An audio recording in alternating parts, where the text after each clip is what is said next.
বাংলাদেশের নেতা বনগাঁর ভুতুরে ভোটার, দাদার কীর্তি ফাঁস ভাইয়ের।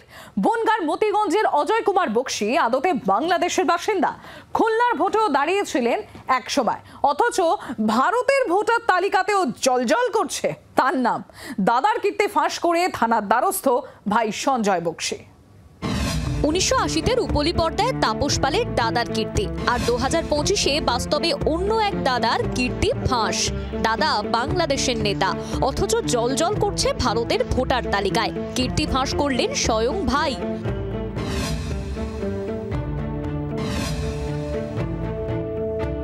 ভুতুরে ভোটার খোঁজার হিড়ে, ভূত তাড়াতে মরিয়া শাসক দল। ভূত ধরতে গিয়ে চোখ কপালে উঠছে প্রায় রোজই। এবার এক নয়া কীর্তি ফাঁস। বনগাঁর মতিগঞ্জের বাসিন্দা বছর 50-এর অজয় কুমার বক্সি। বাংলাদেশের নাগরিকত্ব সহ পরিচয়পত্র সবই রয়েছে তার।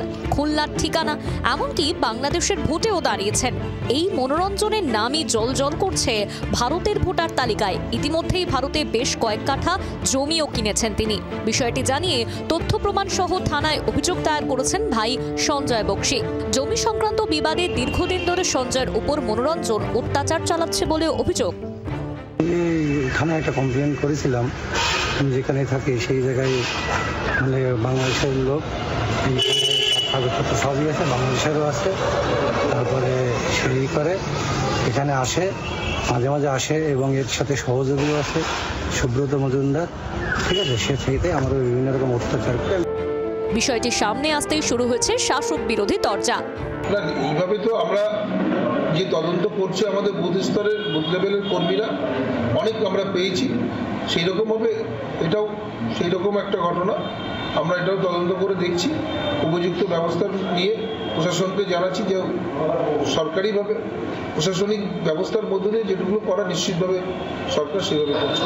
এরকম বহু বাংলাদেশি আছে যাদের এই ভারতবর্ষে, এই পশ্চিমবঙ্গে, বিশেষ করে এই পশ্চিমবঙ্গে বহু বাংলাদেশি আছে যাদের জমি কেনা রয়েছে।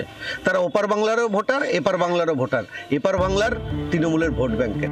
প্রশাসনের তরফে কি পদক্ষেপ নেওয়া হয় দুই দেশের নাগরিকত্ব থাকা অজয় কুমার বক্সির বিরুদ্ধে, তার দিকেই তাকিয়ে ভাই এবং এলাকাবাসী। মনোজ মণ্ডলের রিপোর্ট, জি 24 ঘন্টা।